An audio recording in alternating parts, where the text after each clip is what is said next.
Anyone else remember that time Lily Pulitzer came to Target and I'm pretty sure her products lasted all of 3 minutes, maybe just 3 seconds. Yeah, me too. Everyone was beating down the virtual door or the in-person door ready to get those products. That's a good pre-launch. They built up the hype, their audience was excited, their audience was expecting it, and everybody was rushing to get those products as soon as they could. In today's video, I want to talk to you about some tried and true pre-launch strategies that will get your audience feeling the exact same way that the Lily fans felt at Target.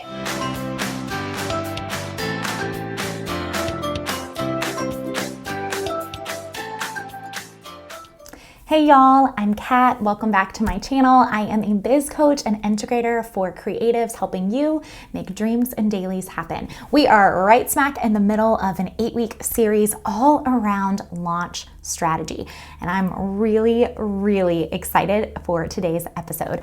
I want to talk to you about one of the 4 phases of the launch, the pre-launch phase. This particular phase is vital for the success of your launch because this phase is all about being a hype man. It's all about building up buzz and excitement with your audience and getting them ready for when those virtual doors swing wide open. And here's the thing about a pre-launch strategy. What we're going to talk about today can work for a service or a digital product. So if you're sitting out there and you don't have a digital product yet, this strategy could absolutely be implemented for your services. These are strategies I have utilized when booking out coaching clients, wedding clients, my integration clients. So believe me, this can work for your services, and of course, it's going to work for your digital product. So those of you who are my digital product creators, that's who I have been really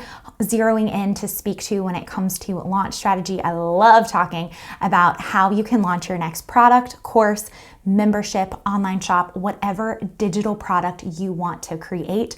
These launch strategies are going to help you do it. So we are going to talk through 4 of my favorite and most tried and true launch strategies that you can rinse and repeat in your business right now. Number 1, let your audience in on the fun. I don't know about you guys, but my mom was a huge Kevin Costner fan. So growing up, I watched all of his movies with her, and Field of Dreams was one of her favorites. And you know the saying, if you build it, they will come. It became ever so popular after that movie, and unfortunately, it does not work for online marketing in 2022. If you build it, they might not come. And I'm not trying to be a Debbie Downer here, y'all. I just want to set the stage so that you can consider letting your audience in on the fun. Gone are the days when we could sneak attack our audience with a launch. Gone are the days when we could just be quietly working on things on the back end, not really sharing a lot about it on social media, and then wham, hit our people with an open cart or a big sale.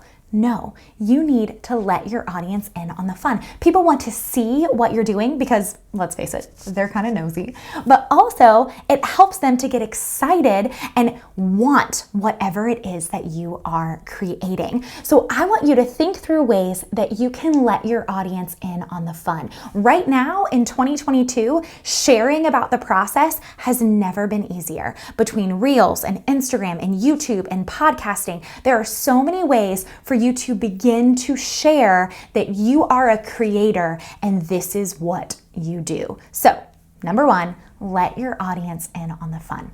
Number 2, ask your audience for feedback. People want to share their opinions. Okay, we all have opinions. So when you let your audience in on the fun, one of the ways that you can also do that, these strategies go in tandem, is asking for feedback. A really easy way to do that is to throw up a question box on Instagram or to ask people to send you a DM or comment on a post. If you feel like you're getting crickets, especially if it's a question box, Try asking a few questions yourself and then showing that there have been some answers to those questions. It lets people feel like the ice has been broken. Okay, they want to chime in, they want to give some feedback, and you can start to see what your people want. For example, with talking about launching, I asked on Instagram, what do you want to hear? What specific questions do you have around launching? And I got some great answers, and some of those answers have absolutely been turned into videos. Ask for feedback and they will give it to you. Strategy number 3, list growth, list growth, list growth. Y'all, I cannot stress how important it is to start an email list and grow your email list in 2022. I don't care how big your Instagram following is. I don't care how many people watch your videos on TikTok. I need people in your ecosystem. You want somebody to raise their hand and say, hey, I want more content from just you. You don't want to be fighting the algorithms. You don't want to have to figure out what's going to change next on these social platforms. You want people in your ecosystem excited about your content and ready to hear specifically from you. Another great thing about list growth is that when somebody signs up for your list, they're giving you a micro commitment. They're saying, I'm in. They're putting in their name. They're putting in their email. They are agreeing to that. And that is a great first step psychologically for your consumer to make. If you're sitting there thinking, Kat, how can I get more people on my list? I've been trying to grow a list.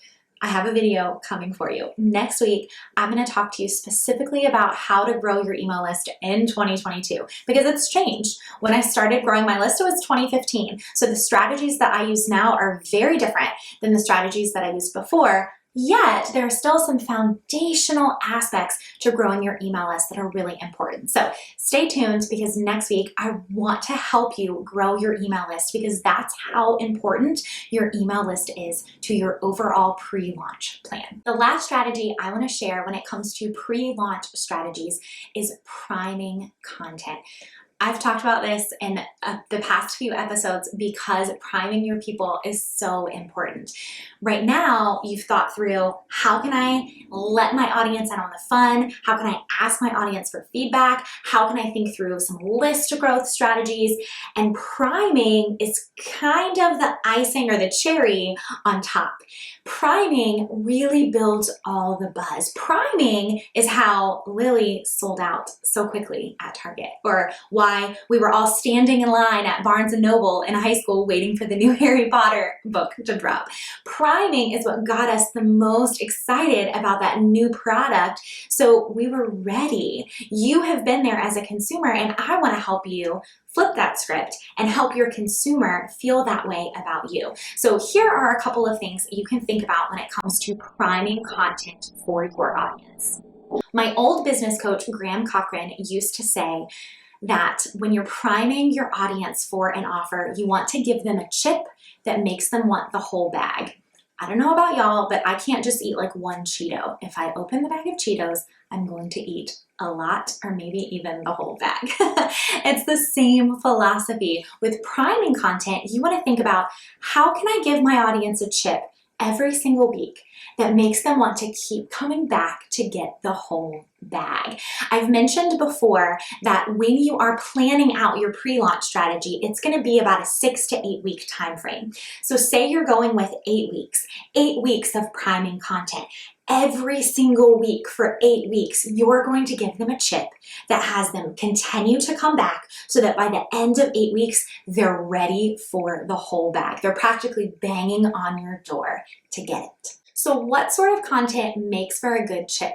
How do you know if you're giving them too many chips at once or just enough of the chip to make them come back? Here's a couple of things you can think about when it comes to your priming content. Number one, overcoming objections. What would make somebody say no? You should have a list for whatever product it is that you are creating or whatever service that you are launching. You should have a list of why would someone say no so that you can combat that list. So when you're priming content, you can think through, why would somebody nobody say no to this? Well, let me address that in a video or in a podcast episode or in a reel, and you can start to overcome objections. Another piece of content that makes for good priming content, and specifically good chips, is real results. Testimonials, past client stories, beta testers. Get actual feedback from your current or past clients and customers so that potential clients and customers can see, oh wow, it worked for her. This isn't just something that Kat made up. She's been able to see results in other clients. So use real results. If this is the very first time you're launching something, I hope that you've had some sort of beta process with it so that you have some past real results to be able to showcase when it comes to putting out priming content for your people. Another thing you can do is focus on quick wins with a very heavy emphasis on the word quick. Y'all, quick being this is something that your audience could do right now, today, like in the next 5 minutes, not some long drawn out thesis. Think short, simple, quick. How can they have a yes right now with whatever it is that you are telling them? Lastly, reveal your expertise. Show them why they want you in their corner. Do this by showing them templates or other resources, giving them a snippet as to why you know what you know and how you can translate what you know into something that's really beneficial and helpful for their business. So remember, you guys, when you're thinking about your overall pre-launch strategy, you want to put on that marketing hat. You want to get your people excited. Be that hype man for yourself. Build that buzz. I've got the launch blueprint linked below for y'all that walks through the full launch timeline, all 4 phases of the launch, and it talks about pre-launch strategy. So if you want some more details on how you can map that out, some other tips and tricks for making that work in your business with your offer, make sure you grab that launch blueprint, and I will see y'all next week for another episode.